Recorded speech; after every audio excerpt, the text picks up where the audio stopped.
and welcome to the Audible Random Romance Reviews, or R, the podcast where I yammer on about random vintage romance novels that I read.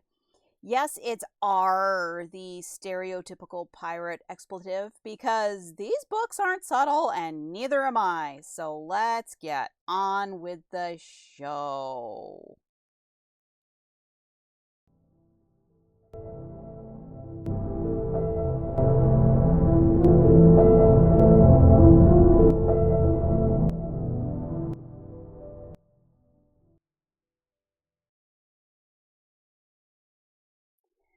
But first, if you haven't already, hit the like, subscribe, and notify of updates to get a ding for new episodes of R. I'm planning on these once or twice a month for a while, as I have had a bit of a backlog of vintage romances piled up for reading. But because algorithms and all that, Notify does tend to help let you know when updates happen. Also, my channel is not monetized. So if you want to help paying for mics and equipment and streaming stuff, links to PayPal and socials are located in the description. And with that nonsense out of the way, a bit of a disclaimer. I'm gonna be talking about topics that can, make folks a little squicky. Romance novels are not without some very problematic tropes, especially vintage romances. Abuses of all varieties, severe age differences. I'll get into that in this one. Power imbalances and incest do exist in vast quantity sometimes. So, listener discretion is advised. This is also not entirely safe for work or school because of that. There's probably going to be a little bit of swearing, honestly. So you might wanna sure you got some earbuds or headphones or something on if you don't want other people overhearing some of these discussions here. Additional disclaimer. I am not a fan of romances in general. I'm just not. I think it might be that asexual in me that just kind of moans aloud in frustration when the plot comes to a screeching halt, so the protagonists can kiss or do more. But that 7-year-old in me is just like, blech. It's even worse when it's a plot point that seemed shoved into a story or comes out of nowhere, or both. But if you give me a well-written slow burn with a payoff and characters have good chemistry that doesn't include a sex scene, oh man, oh, that's the stuff. Doing the horizontal tango is all well and good, but honestly, it's just not my jam. Most of the time. A romance has to be exceptional in some way to get me to pay attention, especially a great story attached, or a gimmick. And oh man, if you want gimmicks, then you have to delve into romance novels, because those things have been using the same tropes for the last 125 years, and some of these books themselves get reprinted over and over again by companies like Harlequin, just with updated covers. Maybe. Sometimes they just outright reprint them as is. Sometimes you get updated formats. Did you know that Harlequin has manga now? It's just some of their old stuff with black and white manga style art. I would love to get a couple of these in print form, but last I checked, they were only digital, and I do not have a Kindle and have no intention of ever getting one. So, what type of romances do I gravitate toward? Anything that sounds or looks interesting, honestly. Gothic romances of the 70s are a particular sweet spot for me. You got creepy castles, cursed families, monsters. Oh, gimme. But I also dig some of the 80s. Nudge, nudge, wink, wink, if you know what I mean. Satanic panic stuff. In public, those housewives shriek, "Won't someone please think of the children?" Like Helen Lovejoy, but in private, they gobbled up that Satan seed crap from the dark corners of Borders like the monster fuckers they secretly are. I will I will read a blurb on the dust jacket or the back cover of a book, but if one of these books has a crazy title or the cover is really good, I will just get it for the humor alone. If some random title reads The Pagan Island, I will scoop it up. And there better be an island of pagans, or I am going to get upset. You promised me pagans on an island. It's right in the title, dang it. With that being said, the novels that I currently have earmarked for this project follow my criteria above. I just also randomly have the books organized on my shelf, so there's no particular order here. At one point, I did arrange them by oldest book to newest book, but then I was just, you know what? I'm just going to toss them in a pile and then just shove them back onto my shelf. And whatever the way they end up, they end up. And I'm just going to read them in that order. So I'm just grabbing one and diving in. I am also not going to hate on anything here. I pass no judgment on the author or anybody reading this book that really enjoys its content. I am just judging the book for its content and character. There will be, is it good? No, because good or bad is entirely subjective. Did I like it? Why did I do or do not like it? That's what's important here. So, let's begin. So, the first book I actually did choose purposefully for this first episode of R, as it's also the first Gothic romance I ever found, which is rare. For years, I never found one of these 40-plus-year-old classics, and then suddenly, I was just finding a glut of them in the thrift stores. This one is called Chateau of Shadows by Monica Heath. Heath? Heath? I think it's Heath. Pretty sure it's Heath. Don't quote me on that, though. And it's published by Signet in 1973. So, we start out with a young woman glancing over at a child named Mark in the front passenger seat of the vehicle she is driving, and then we are told her full name. Marva Michelle McLarman. Larnan? Marva Michelle McLarnan. Yes, very good. And that she is currently unattached and very available. Oh, okay, did we need that little detail? I mean, look, I know why we're here.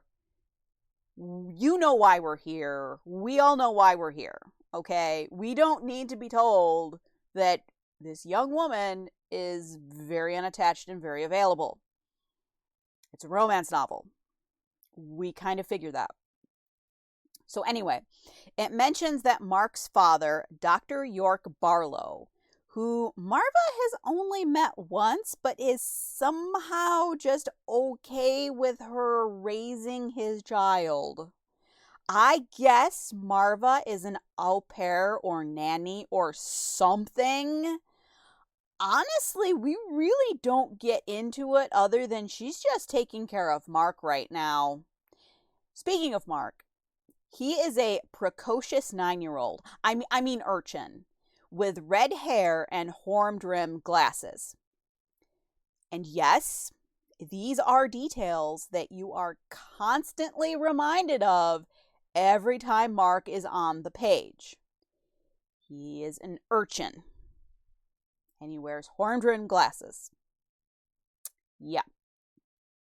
So, Marva got this hot tip on a new job prospect by her busybody Aunt Liddy, who seemed determined to set up Marva with Dr. Barlow because he's been a widow for 3 years and that's just not acceptable for a rich, successful dad. Mark needs a caretaker because dad is constantly on the road for unspecified reasons. All these musings occur on the way to the Chateau of the Caves. Where is this all happening? No idea. Some mountains somewhere.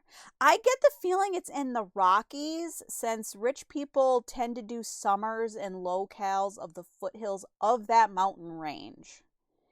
And what are the caves? Well, there are caves that have become a tourist attraction. A chateau resembling a Gothic castle was built to cater to the visiting clientele. And it is the site where Gloria Barlow went missing, Mark's mother and Dr. Barlow's wife. And the good doctor keeps randomly coming to the chateau on quote unquote business, though no one seems to know why. It's assumed that he's still looking for his wife or clues to her whereabouts, but no one actually ever seems to inquire what he's doing. He's in mourning, after all, the poor, handsome, dark soul. Gloria went missing 3 years ago, was presumed dead, fallen into the caves, and lost to the underground river within. That is what we were told. Hold on, it gets messier. So Mark seems obsessed with the chateau, convinced that his mother is still there. Poor little urchin. He's constantly called urchin, just over and over and over again. Just poor little urchin. Just he's an urchin. I guess he's some sort of Dickensian little dirty boy. I don't know, honestly. It's a little weird. It's a little weird that this keeps being used to describe him. Yeah, so about Mark and his mother. So he knows his mother's dead, except that he's convinced she's still alive. And she was taken by Neptune.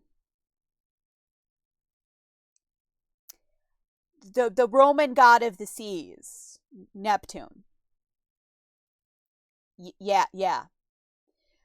This is made clearer throughout the entire book, but I just actually want to just clarify what his thought process is, or lack thereof thought process, or something. Look, I'm not going to harp on this nonsense because I was a child once. And if you have stories of a local cryptid who is also a fishman, your brain might equal god of water, and that does feel like something I might have come up with as a tot. Kids aren't great with logic, so I kind of just let it slide. I mean, I absorbed all kinds of simple Grecian folklore as a kid. I had books from Scholastic. I had all that stuff. I mean, I get it. I mean, Marva has a poor, unfortunate soul moment, thinking that Mark has just kind of lost his mind in his grief and he doesn't really know how to process it. So, I mean, that's fair. It's fair, right? It's fair. But okay, so later, that's all happens later though. Like right now we are just getting to the castle over the caves, and Marva parks her car after seeing a young couple strolling hand in hand, blissfully unaware of all the goings on that is happening. Sigh. And with the car parked, Marva looks over the scene. To one side there is just kind of a canyon that just like drops off like a foreboding forebode. And Mark realizes she's just kind of staring at the canyon and asks if she's afraid of the dark. She says no, but Mark kind of goes on talking about how bears still live in the area and bears helped people discover the caves above. And but there's something worse in there now. And Marva's like, bats maybe? No, Mark says. He's there. So this foreshadowing is applied very thickly, which is really kind of typical. As in, this is just a clueless girl who has no idea what's going on, and she's just kind of walking into the danger. Okay? So, innocent girl taking care of a cute little boy urchin, and it's dark and very foreboding, and so much foreboding. It's very dark and very mysterious, and now we introduce the himbo of the piece. A tall, muscular, blonde-haired, blue-eyed football player named Dave. He's wearing tight chinos and a white-ribbed tee, and he will be very glad to show Marva and Mark to their room. Excuse me while I fan myself a little bit. So they walk past the lobby of the hotel, and we spot the rest of our cast. We have an ebony-haired man with what is described as a hawkish face and a short pointed beard playing the piano. And Marva seems to recognize this guy, but she isn't quite sure from where. So this guy wears a suit with an ascot at all times. So in this time period, ascots were in fashion. Guy is probably in a polyester number that would not be out of place at a disco. These books were largely written in the 70s, so, that's not unusual. What is unusual is that this is not a disco, and most everyone else is dressed very casually. So that's a little weird. So anyway, she gets a better look at him as they pass by and realizes that he has a slight scar on his face, and that somehow makes him more attractive. Tall, dark stranger who dresses well. Oh my. Marva is kind of taken a little bit aback.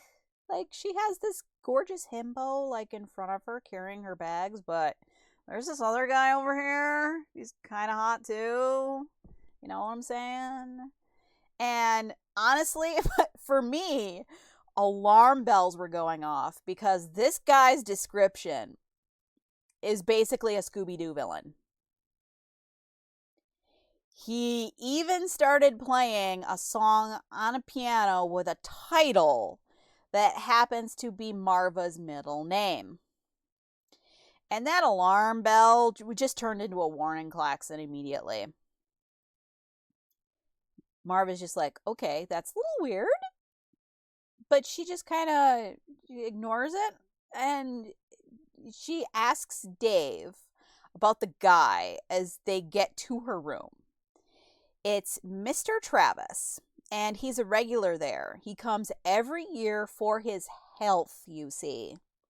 It's the clean mountain air. And Mark gets to the room, and then he suddenly bolts to the window And he looks down and he's suddenly talking about the fish in the pond that's below their window in the courtyard. And there's an entire conversation about the fish and fish in places other than the pond. And it's kind of weird and rambling, and Dave just shrugs it off because he just doesn't think about things. He tells Marva to let him know if there's anything that, she needs, because that's what he's there for. And finally, Marva seems to notice the tight pants and the well-fitted shirt and the bronzed skin of Dave. Oh. Oh my.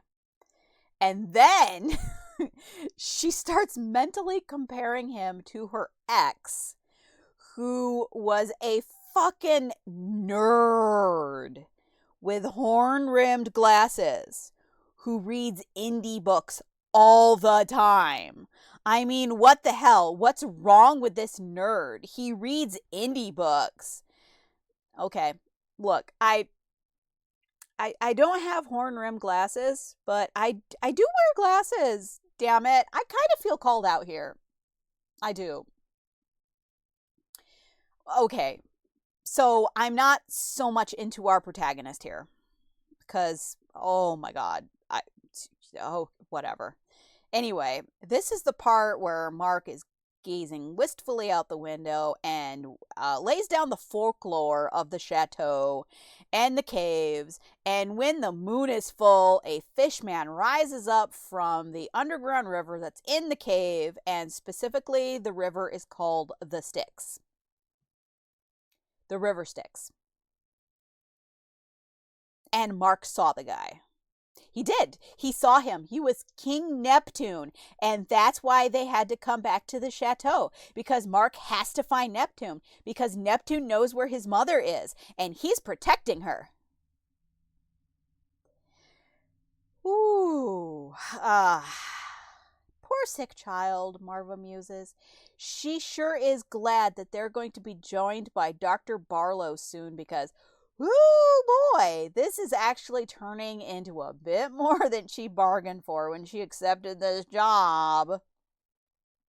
So after that bit of exposition, we get another info dump courtesy of Marva calling her Aunt Liddy and going, "What the hell is up with this child? You talked me into taking care of a mentally ill urchin? Jesus Christ, what is happening here?" After a bit of, "Oh, tut tut, poor boy," Aunt Liddy fills us in on the fact that Gloria Barlow fell in the caves during a trip, and that her body was so brutally damaged that they had to have a closed casket funeral. At least that was the story. Who knows what unpleasantness happened in the caves? Could have been anything. No one claimed to have seen anything, including her body. Her husband York was dark and broody even before she died, so, he could have done it. As Marva hung up the phone, she got some more of that evil foreboding. End scene. So this book kind of baited me at this point. I mean, husband kills wife? Potential fish man? Heck yeah, this is actually kind of great. So, chapter 4, and Marva still has that foreboding dread. Not liking the fact that she kind of recognized Mr. Travis with the dark hair and does not remember where she knows him from, Marva decides to clear her head with a shower, and afterwards Mark is gone. So she goes down to the front desk and asks Dave, who's leaning against the desk, seemingly flirting with the girl behind the counter. Dave tells Marva not to worry. Mark has been coming there for years, and even the counter girl confirms, yeah, she remembers Mark from the previous year. So Marva becomes a bit boggled that Gloria died 3 years ago, and Mark kept being brought back to the place where his mother died? What? honestly, it does raise some questions. Uh, this leads Marva to freaking out a little, and Dave tells her that he will look for the red-headed urchin, and he just goes off in typical himbo fashion, leaving the girls together. The clerk then informs Marva that Dr. Barlow is expected and did request a room next to hers. I could take note of the clerk's name, but honestly, it really doesn't matter. She is gone soon enough. But before she does, she asks Marvel if she asks Marva. Oh, Marvel. Oh, wow. Asks Marva uh if she's a friend of Dave's because they're on a first name basis, because apparently even though she and Dave are co-workers, they aren't friends or something. I there was an entire interaction, and there are some story choices happening here that I just kind of went, what? Oh, okay, whatever. So, jumping ahead in the tale a little bit, Marva runs around for a while, freaking out she can't find Mark, and Dave offers to go out because he knows where Mark likes to hang, tells her to stay put in case Mark comes back. But shortly after Dave leaves, she decides to go to the caves because of Mark's ramblings about Neptune and stuff. So she just books it down the trails toward the caves, and then she gets lost because, of course, she's a stupid, hysterical girl. She sees a figure in the darkness, slips on some rocks, falls, injures her ankle, and then is saved by York Barlow. Somehow. He just appears. He just does. So Marva passes out, because of course she does, and wakes up to a crackling fireplace and York leaning over her. She's salty as fuck because now she thinks he killed his wife, because there is some weird shit happening, and he's like, yeah, I don't care what you think, be salty, bitch. And it's kind of a little funny, and then she just passes out again.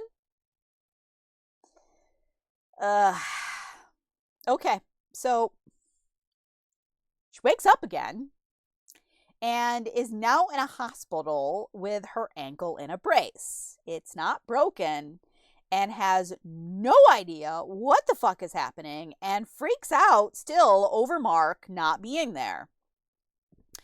I don't know why she would think that he would just be there in her hospital room, but okay.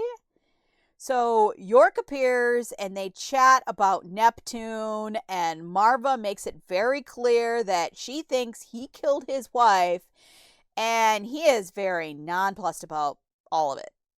Like, he's just, yeah, he just doesn't care. He's like, whatever. I think what you want, man. I just don't care. So again, jumping ahead in the story, because this actually happens. There's literally just, we just kind of jump ahead multiple days. It just in a row, and sometimes it's kind of hard to keep track of. We're just like 3-4 days later, and if you're not paying attention, it just happens. So 2 days later, she returns to the chateau, and I gotta say, at this point, I'm kind of disappointed in the lack of shadows at the chateau. So the cover of this book is of a woman wearing a pink gown running from a castle in the mountains, but there is not a lot happening in the chateau. There's a lot of drama happening elsewhere, but not in the chateau. There's actually a whole chapter where York is driving Marva back to the chateau with Mark, and the boy just starts talking about things that happened in the town the day his mother died, including like one of the hotels burning down. And none of it matters. None of it. I think it's just meant to throw a bunch of red herrings into the plot salad, but honestly, none of it really matters a bit. Anyway, back to the Chateau hotel. A different hotel. The other one was a different hotel, apparently. For some bizarre reason. I don't. Whatever. Anyway, back to the Chateau, and Marva is still very salty about the entire situation, which is deserved, and being a little angry about wearing the boot. So Mark is convinced that she had to have seen Neptune that night Marva injured her ankle, because there's slime on her dress, and she's just like, no. York actually asks her if she did in fact see something, and she tells him the same thing. Even though now Marva is having her doubts, maybe the Fishman is real. Okay, dinner is served, blah, blah, blah, blah, blah, blah, blah. York and Marva get some alone time, and Mark just goes, what the fuck is your problem? And you ran into the dark, climbing down toward the caves, nearly die, and you're salty as hell toward me. I didn't do anything to you. And she's just like, I was looking for Mark. And he's like, the Mark was at the Chateau the entire time. Dave told me he talked to you about it and found him almost immediately, but you just bolted out the back door anyway? What the hell is your deal? And honestly, that's kind of fair. She has been a bit of an idiot. So this is also when we find out that Dave plays instruments and sings. Why? Why isn't he the romantic interest? He's practically a fairy tale prince. I'm kind of sad about it. Mark and York leave to watch him, and then Mr. Travis just kind of appears and teases about Marva about, just Dave being into the girl at the desk and not her. And I'm not sure why this scene exists. It's just kind of weird, and she just like goes to bed afterwards. I don't know. So it's the next morning, and Dave asks Marva why she didn't see his singing debut. He seems genuinely hurt. The poor himbo. They chat for a bit, and then Dave goes, hey, I don't have a shot with you, do I? And Marva's just like, nah, I got a kid to watch. A kid whose dad is wealthy AF and is a dark, broody soul who just needs someone to love, even though we have been nothing but sus about him. And he's just doing nothing other than carrying Marva around while she's unconscious. So, yeah, we are romantic locked in here, to both my and Dave's dismay. Guy is a walking Ken doll from the Barbie movie, and he's just been struck down. Man, nice guys really do finish last, I'm telling you. So, I'm actually going to jump ahead in the book a bit because not a lot happens. Mr. Travis creeps on Marva, and then she finally remembers him. He hit on her when she was 13 years old at a party and forced a kiss. I cannot. I can't. And then at this point, Marva starts to suspect that he is the Scooby-Doo villain of the story. Even though he's dressed like that. Like we also find out at this point that hotel clerk that she and Dave talked to is now missing, and nobody has any idea where she is. So after her ankle gets better, Marva gets a little snoopy, thinking she's in a detective novel, and then sneaks away to the cave below the chateau one night. So Marva stumbles into Davis, quite literally, and discovers he is the fish man. The underground river that was thought to contain the underground river is thought to contain wealth beyond compare. And he was just scuba diving in the water after hours when the tours closed off the area. He threatens to make Marva his, and tells her everything. He lured both York's wife and the chateau clerk into the cave and killed them. Why? I'm not sure. I mean, he didn't have to if all he wanted was this alleged treasure in the river. So there's an exposition about what happened with Gloria and how her body got mangled. So Travis murdered some random teenager and started the hotel fire that we got earlier in the book. That was like the story that Mark was telling about the hotel in town burning down or something. And then he shoved her body into Gloria's car and shoved it off the cliff into the river. Honestly, at this point the book actually seems kind of disconnected. But so basically the woman who's buried in Gloria's casket was just some random murdered girl. That's it. So, and then he ties Marva up.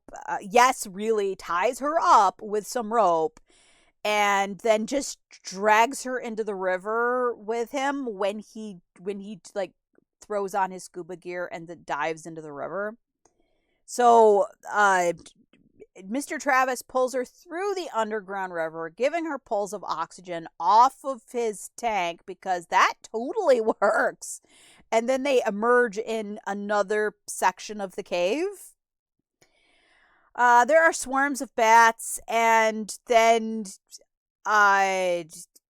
Marva notices that there are skeletons of other women that are wearing dresses, but there's also scuba gear. And she sees jewelry glinting in the light of the lamp that belonged to Travis, I guess. And then Marva faints. She just faints. I swear to God, this is the most awful of hapless girl protagonists.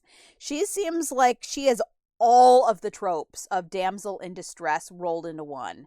If there was actually a little more snark, this entire situation would be kind of funny. But it's not. And then suddenly she wakes up, realizes she's untied, and that there are other figures in the cave. She sees multiple lights and then just screams out York's name and then passes out again.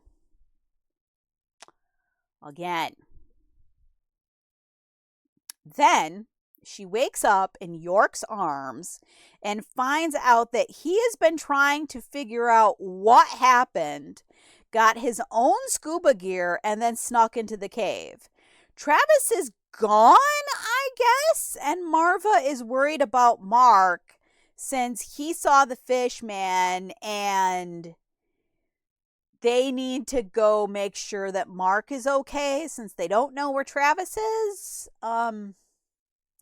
Anyway, cut scene to the trail that leads up to the chateau, where they find Travis, and York is demanding that Travis surrender because the jig is up. Yep. And Travis then just runs back to the cave with York in pursuit. Uh, and then Mark runs up to Marva, and then they just watch the two men vanish into the cave, seemingly unconcerned. Then York just comes back, and funny story. Travis tried jumping into the underground river again, but he kind of forgot that he can't dive without oxygen. Ah, what a shame. It must have been awful, Marva says. I'll get over it, York replies, and end story. The happy family goes hand in hand back to the chateau, knowing that they'll all get over everything soon, like the death of a wife and mother. And that's actually how it ended. So what did I think? There there was no woman running from the chateau in a pink gown. Disappointment. There was no actual fish man. Double disappointment. I was legit hoping for a Shape of Water situation, but no. Just a statutory old dude with delusions of being a Scooby-Doo villain at best. The treasure, by the way, seemed to just be the dude, his own wife's jewelry. And jewelry that belonged to other lovers and York's wife. And I just... What? What? What is this about? Guy could have just had bad luck with women who could have fallen off the sides of cruise ships or into the Grand Canyon, but he lures them all into the same frickin' cave and then just stashes their jewels in there.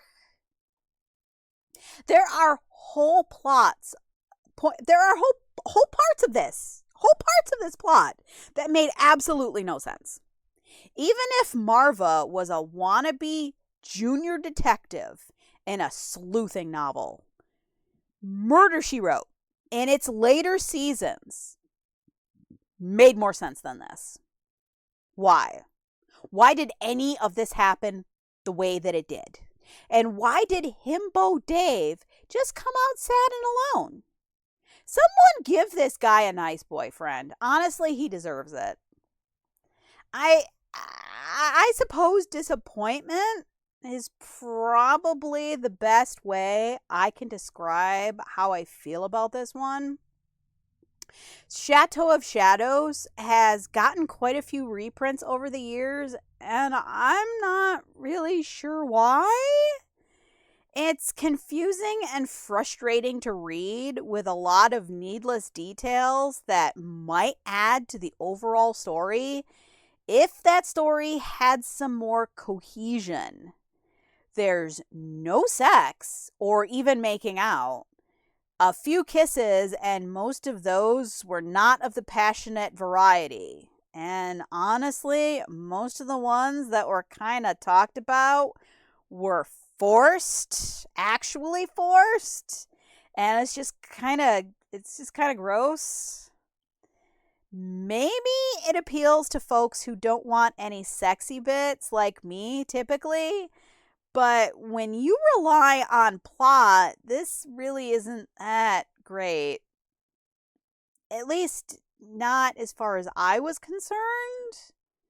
I had hope that this was going to be really interesting because we've got creepy stereotypical people who are mysterious and dark and tragic, and we have this ray of sunshine himbo, and we have a potential fish person, and it just none of it like just comes together well.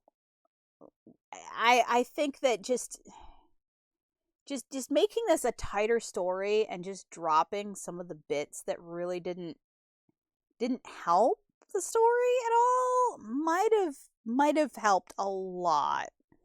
And this one did have a lot of ick factor, including Mr. Travis, who seemed to enjoy girls, and I do mean girls, not women, as well as Marva being hired by the guy that she decides she's just going to end up with. That is a running trend with all of the books that I have read and glossed through thus far. So, buckle up as I ready for the next R installment, cause I've read a couple more at this point, and the next one also, I'm gonna, a little bit of spoiler here. It's also a little bit of a disappointment. It it does have a tighter plot than this, but I don't know. I'm actually just going to, when I reread it for the for my review and for this podcast, I'm going to try and suss out my feelings for it. Although I do have high hopes for the one that I have started reading, that I'm hoping is actually going to be a true, like, slightly fantasy, spooky, actual gothic romance. This one hinted at ghosts and spooks and monsters and did not deliver. And that's just sad. Why? Why can't you deliver? Why didn't you deliver? It makes me sad. So, here's hoping. Here's hoping we get more spooky stuff in the future for these gothic romances. And I won't be reading just gothic romances. I have some great vintage romances from the 50s, 60s, just some really super slim Harlequin style romances, and one of them is a whole nurse doctor thing that I'm hoping is going to be kind of juicy. So stay tuned. Okay, bye.